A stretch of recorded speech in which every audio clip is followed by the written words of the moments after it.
In a world where you can send a selfie across the planet in seconds, but trying to send money across borders, that could take days. Yes, days. And that's in the year 2025. That's not just an inconvenience, it's a gaping wound in the financial system. And it's costing the global economy over 27 trillion in locked up capital. That's money just sitting there doing nothing because the financial rails haven't been upgraded in over 50 years.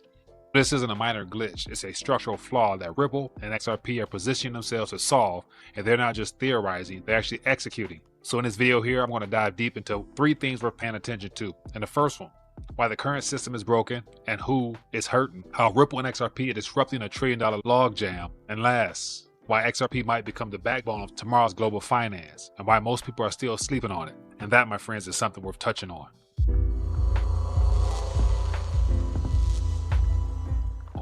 All right, so I want to take a minute, share my thoughts on XRP and Ripple and how I believe that this technology has already disrupted a lot of things. And more importantly, it's going to be used as the bedrock for the current financial system after this restructuring takes place. And so I want to just share my 2 cents on it, lay some of the groundwork as to why I believe that it's something worth paying attention to, especially as a speculative asset we're playing around with. And so as always, if you guys enjoy this type of content, definitely hit that thumbs up button, drop a comment down below, share your thoughts so you never miss out on an update. But let's start with the ugly truth. The financial system is decades behind, and that's a major problem. So when the information travels at the speed of light, money is still crawling. And the question is why? Because banks are still relying on infrastructure built before the internet even existed. So to make a cross-border payment, banks have to hold money in Nostro and Vostro accounts, basically pre-funded accounts sitting in different countries, waiting for a transaction that might take days to clear. So the system has frozen over $27 trillion in dead capital. So imagine locking away that much potential capital that could have been used for loans, investments, as well as building infrastructure. So this isn't inefficiency, it's a design flaw,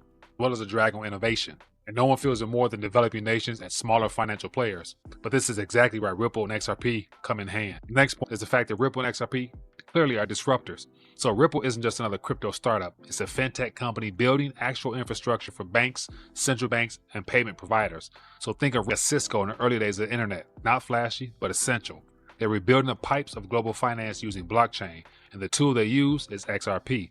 So XRP is the native token of XRP Ledger, a decentralized blockchain launched in 2012 that enables settlement in 3 to 5 seconds. So that's not hype, that's happening right now. And unlike Bitcoin, XRP is energy efficient, scalable, and cheap, fractions of a penny per transaction.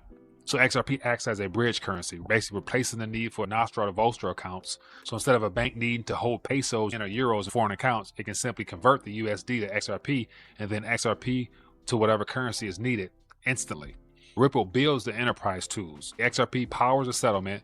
The two are deeply connected, like Apple and iPhone, but XRP doesn't depend upon Ripple to survive. It's open source, it's decentralized, and anyone can use it.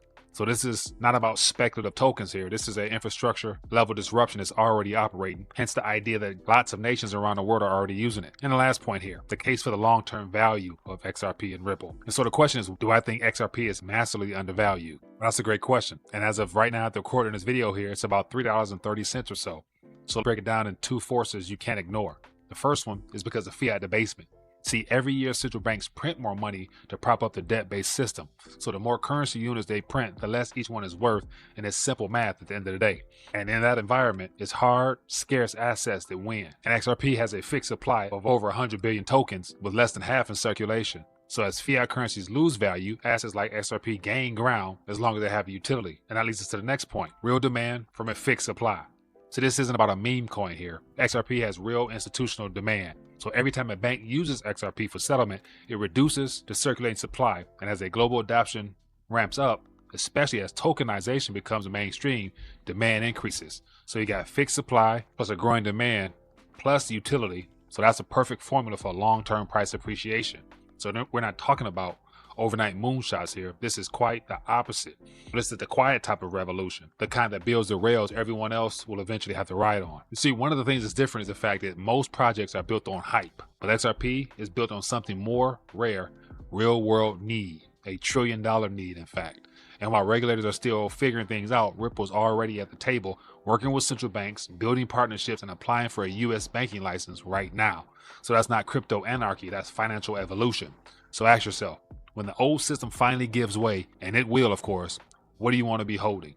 a hype coin with no use case, or a protocol that's solving a 50-year-old problem at the heart of the global financial matters. I know where I'm placing my bet. That's why I'm taking time to share this information with you. So as always, if you guys found value in this short little excerpt here, definitely drop a comment down below. Share your thoughts. We'd love to have your insights on this matter. And also, what other protocols are you keeping an eye on? Feel free, drop in the comment section, hit that thumbs up, subscribe, and I'll catch you guys later.